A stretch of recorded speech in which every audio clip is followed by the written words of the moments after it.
সোনার গোলক ছাড়ি রে তোর চরণ দুখানে আমার বক্ষে দেবে ভাই। এ সময় আজ আমার ভাগ্যে আর হয় কি না হয় এমন কৃষ্ণ ভক্তের চরণ পাওয়া। এটা শুধু ওদের কথাই ভাববেন না রে মা, নিজেদের কথা ভেবে দেখবেন। এই অপরাহ্ন কালে এই বিকালে আমরা এমন সাধুগুরু বৈষ্ণব ভক্তের সঙ্গ করছি, বৈষ্ণব ভক্তের চরণ ধরে অঙ্গে মাখছি। আগামীকাল এই বিকেল আবার আসবে। আগামীকালের বিকেল আমার এই জীবনে আর আসবে কিনা কে বলতে পারে বলুন? এই জগতে জীবের নিঃশ্বাসের কবু নাই বিশ্বাস, কদারুত ভবিষ্যৎ। এই নিঃশ্বাস কখন কার সঙ্গে বিশ্বাসঘাতকতা করবে এটা তো আমরা কেউ জানি না। আজ ভক্তের সঙ্গ করছি, এমন সঙ্গ আমার জীবনে আর হবে কিনা? এমন ভক্তের চরণ ধরে আমি আর এই অঙ্গে মাখতে পারবো? ভাগ্যের কথা কখনোই বলা যায়। তাই আসলে ভগবানের কাছে আমরা সবাই একটি কথা বলি, দয়াময় আজকের এই রাতের ঘুমটা যদি আবার চিরজনমের মতো ঘুম হয়ে যায়, তাই তোমার কাছে আমার একটি নিবেদন দয়াময়, তুমি যদি এই মায়াময় সংসারে যদি পাঠাও, ও দয়াময় আবার যদি পাঠাও দয়াল আমায় এ বাবু সংসারে একজন কৃষ্ণ ভক্ত মায়ের গর্ভে জন্ম দিও আমারে।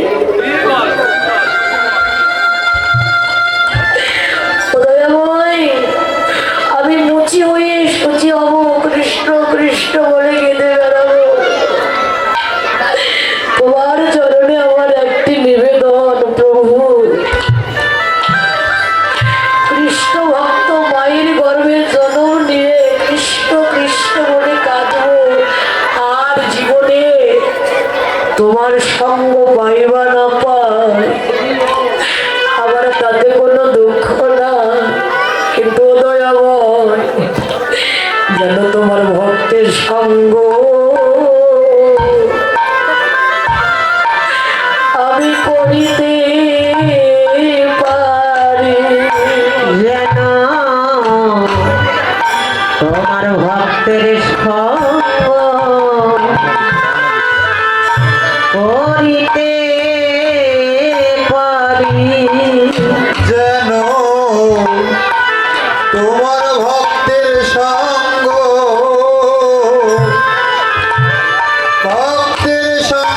করিতে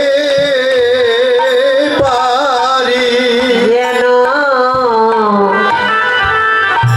তোমার ভক্তের সঙ্গ করিতে পারি। আমি তোমার সঙ্গ এ জীবনে পাইব না পাই, যেন তোমার ভক্তের সঙ্গ করিতে পারি। আমি তোমার সঙ্গ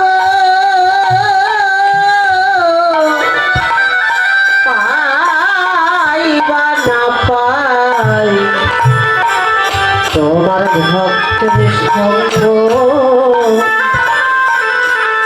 করিতে পারি। আমি তোমার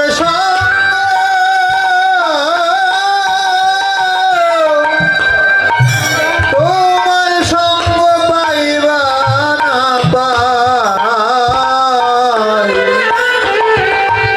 যেন ভক্তের সঙ্গ করিতে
কাঁধে করে নিয়ে যেতে যেতে সুবলীর বদন দেখে প্রেমময়ী রাধা বদনের কথা কানাইয়ের মনে পড়ে গেছে। এদিকে শ্রীরাম বলরাম দাদাকে কাঁধে করে নিয়েছেন। বলরাম দাদা তো অনেক মোটা, অনেক ভারী, অনেক ওজন। তাই শ্রীরাম একটু রেগে গিয়ে বললেন, এখন যদি খেলা খেলি আর এই কানাইয়ের দিকে হব না, যদি এখন থেকে খেলা খেলি বলরাম দাদার দিকে হব। কারণ বলরাম দাদার দিকে হলে বলরাম দাদাকে আর কাঁধে নিতে হবে না। বৈষ্ণব কবি বললে, ও শ্রীরাম, এটা তুমি রাগ করে বললে গো, তুমি মন থেকে কি বললে যে তুমি কানাইয়ের সঙ্গ নেবে না? এটাই বাস্তব বাবা। রাগ করে অনেক কিছু বলা যায়, কিন্তু মন থেকে সব কিছু বলা যায় না। শ্রীরাম শুধু রাগ করে বললেন, কিন্তু মন থেকে ও তো কোনোদিনই কানাইয়ের সঙ্গ ছাড়তে চায় না। কারণ যার সঙ্গ পেলে এই জগতের আর কারোর সঙ্গের প্রয়োজনও হয় না। যার চরণ পেলে এই অনন্ত কোটি জগতে জীবের আর আশ্রয়ের লাভ চিন্তা করতে হয় না। যে চরণ পেলে জগতের সব কিছু তুচ্ছ আদি তুচ্ছ হয়ে যায়। তার সঙ্গ যদি কেউ একবার লাভ করতে পারে, তার জীবনও ধন্য, তার মরণও ধন্য, তার জন্মও ধন্য। শ্রীরামের কথা শুনে বৈষ্ণব কবি বললে, তুমি কেন গো, এই বিশ্ব জগতে যে কেউ হোক না কেন, কেউ যদি একবার কানাইয়ের সঙ্গ পায়, তার এই মায়াময় সংসারের জন্মের মতো একেবারে জন্ম ধন্য হয়ে যায়। তার এই মায়ার সংসারে আর কারোর সঙ্গের প্রয়োজন হয় না, কাউকে দেখে তার আর ভয় হয় না। কারণ বিপদ বন্ধনের সঙ্গ যদি কেউ পায়, তার জীবনে কখনো বিপদ আর আসতেই পারে না। এবার সুবল সঙ্গে করে নিয়ে যেতে যেতে সুবলের বদন থেকে কানাইয়ের সেই ভালোবাসা রাধা বদনের কথা মনে পড়ে গেল। তাই শ্রীরাম সুদামকে বললে, আরে শোনো ভাই, ওরে কানু কহে, ওরে ভাই, তোমরা থাকো সবে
বলে চিন্তা করবো না, এই পথ দিয়ে আমার গোবিন্দ গেছে, তার নুপুর বাজাইতে বাজাইতে আমার অন্তর বাজাইতে বাজাইতে তাকে যদি না পাই আমি তো প্রাণে বাঁচবো না রে।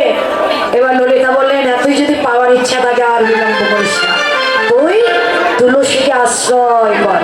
এবার আর বিলম্ব করলেন না, এবার তুলসীকে আশ্রয় করলেন। পথ দিয়ে তুলসী হেঁটে যাচ্ছে, ডাকছে তুলসী, এই তুলসী শুনে যা, শুনে যা, ওরে রাধিকা রূপসী লইয়া তুলসী ওরে মধুর কথা সখী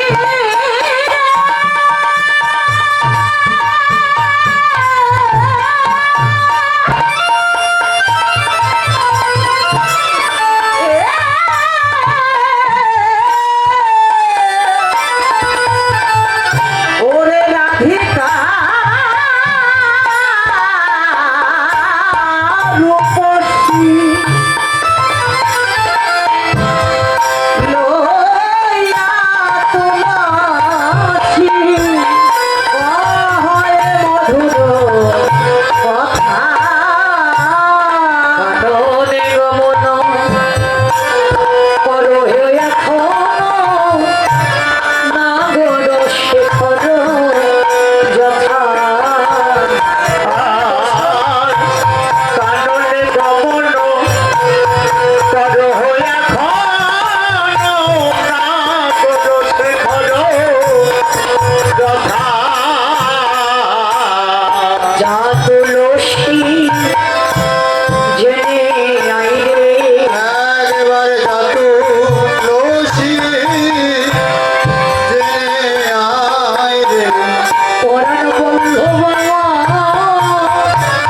কেমন আছে?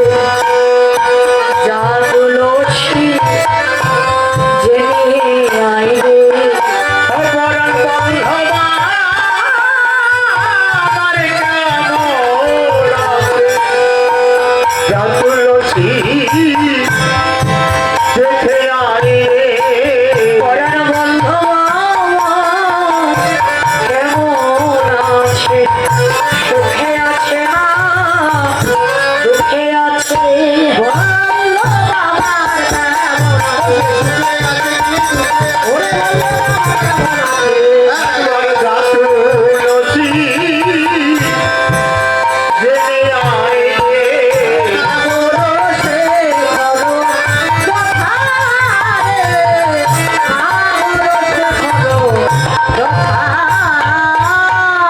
এই যে সবিগান ওখানে বসুন, যখন সময় হবে আমি ডেকে নেব। বিলম্ব করিস না রে, মনে হয় কি জানিস গোবিন্দ বুঝি আমার ভালো নেই, তুই তাড়াতাড়ি করে যা রে তুলসী। সময় বুঝিয়া সরস হইয়া মিলিবি নাগর কার। সময় বুঝিয়া সরস হইয়া নবীনা গুরু চতুর নিকটে কহিবি কপটে রাখিয়া বন মা। আর চতুর নিকটে পাহবে বাপতে রাখবি আপন মা।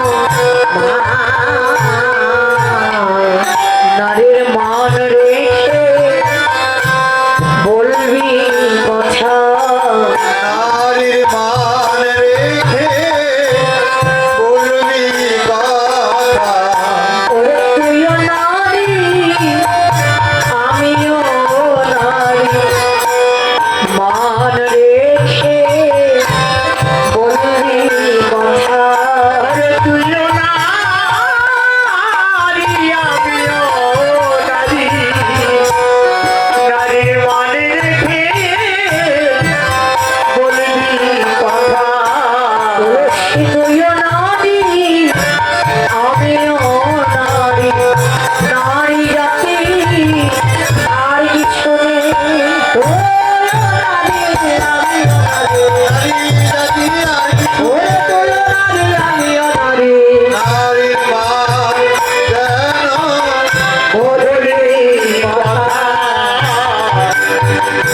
এই তুলসী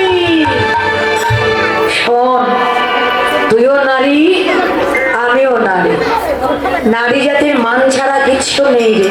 তবে মান দেখে কথা বলবি, মান করবি না। কেন জানিস, আমি একদিন মান করেছিলাম, মান করে কি হয়েছিল, আমি মানে গোবিন্দ হারিয়েছিলাম।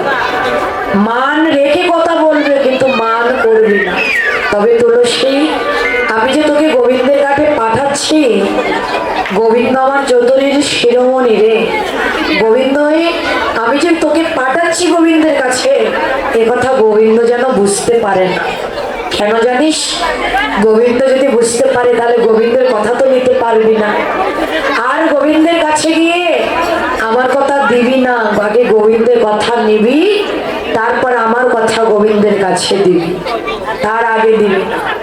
এবার রাধারানীর কথা শুনে তুলসী মনের আনন্দে নাচতে নাচতে গাইতে গাইতে চলছেন।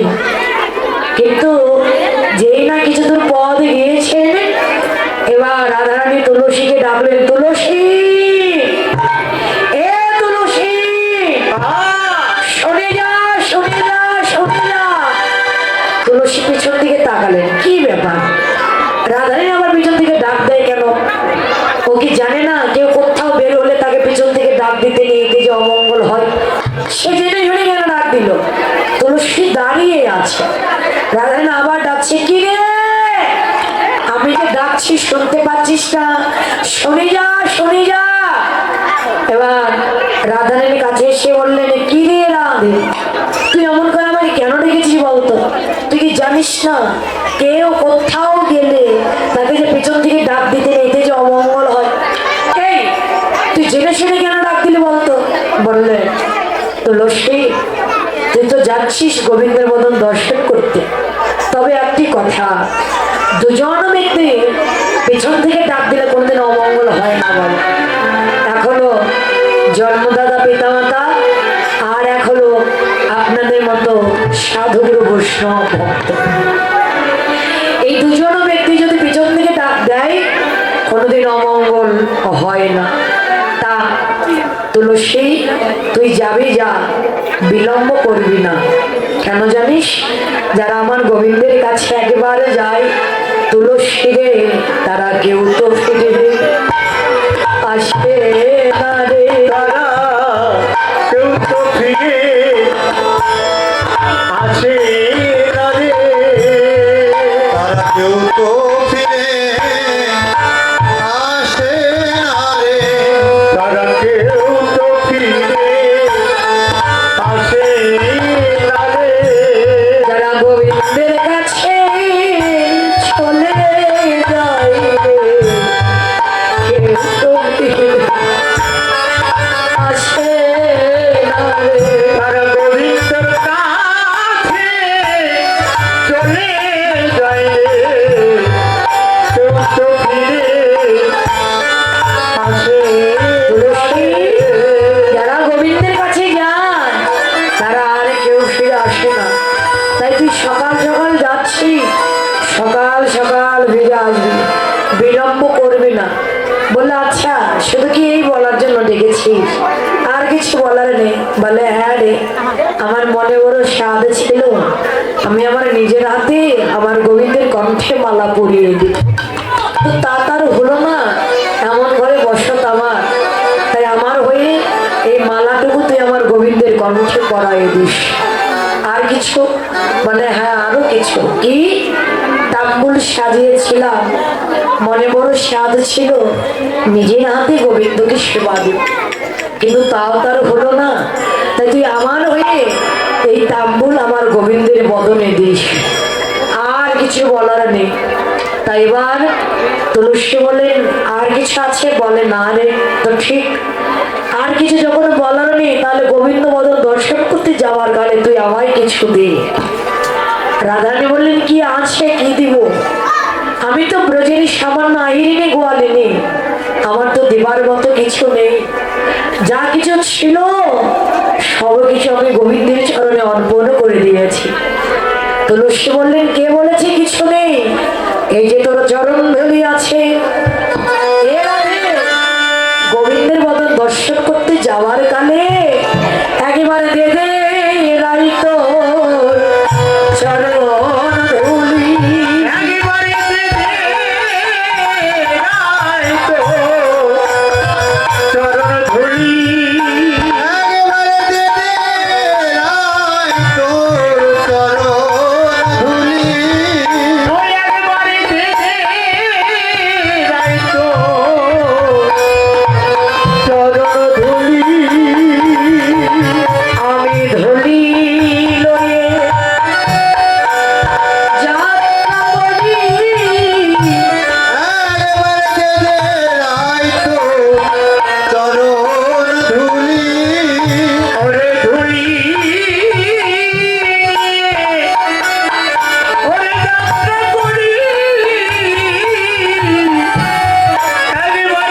তুলসী তুলসী মনিতে হরসী তুলসী তুলসী মনতে হারতি চলি নারায়ের বলে চলে নারায়ণ বলে পুরাতন তুলা লয়া ফুলা হরে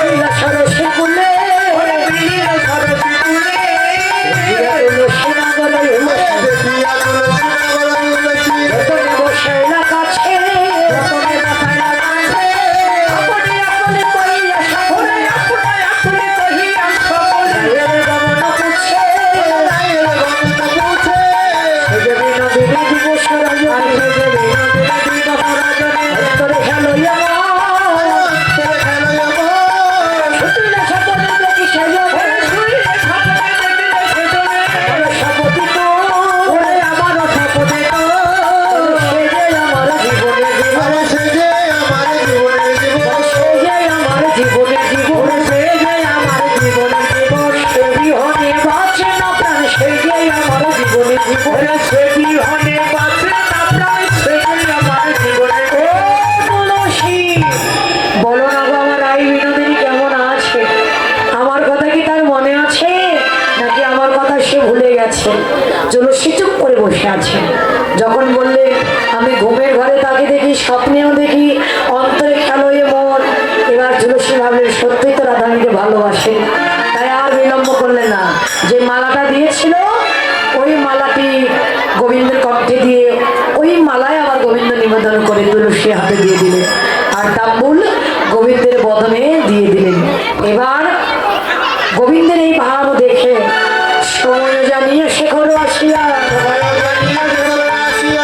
ধরে করে বলে সুমধুর বলে বলে সেজন্য নবীনে আসিবে সেজনে নবীনে আসিবে রাখরি ও সরসীর বলে থামো সরসী কুলে জপিতে থাকো জপিতে থামো জপিতে থাকো রাধা নামটি জপিতে থাকো রাধা নন্দী জপিতে থাকো হইলে কৃপা হইতে পারে রাধা নামটি জপিতে থাকো হইলে কৃপা হইতে পারে রাধা নামটি জপিতে থাকো হইলে কৃপা হইতে পারে রাধা নামটি জপিতে থাকো ও সরসী বলে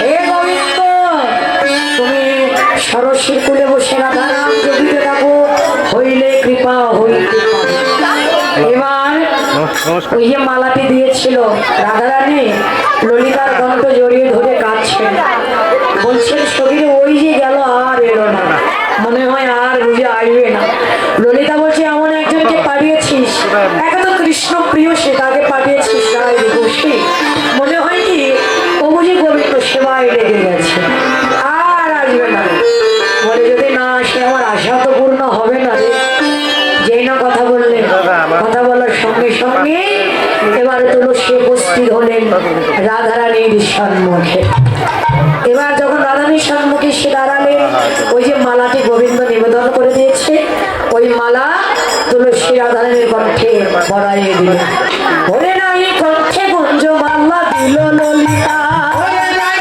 কণ্ঠে গন্ধ মালা দিল ললিতা নাই কণ্ঠে গন্ধ মালা দিল ললিতা জপকা যুগল করে আনন্দিত সীতা ওরে তপক যুগল মানে অবতীর্ণ সীতা উনকজু বল করে অবতনু সীতা ওরায়ে দিল রে পারায়ে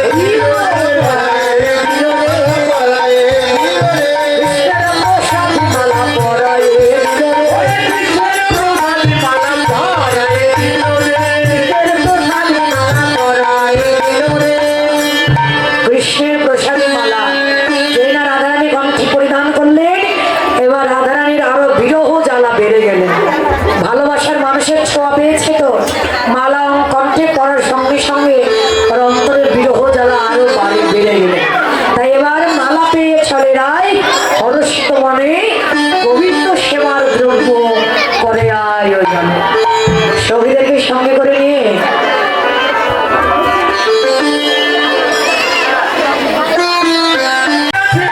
চিত্র শুধু মুখে গেছে দিশে পতিত কালো পবন আর পতিতে পতিত কালো পাবন আজ ঘুমের ঘরে স্বপ্ন দেখলাম পতি আমার মারা গেছে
ধ্বনি দিলেন।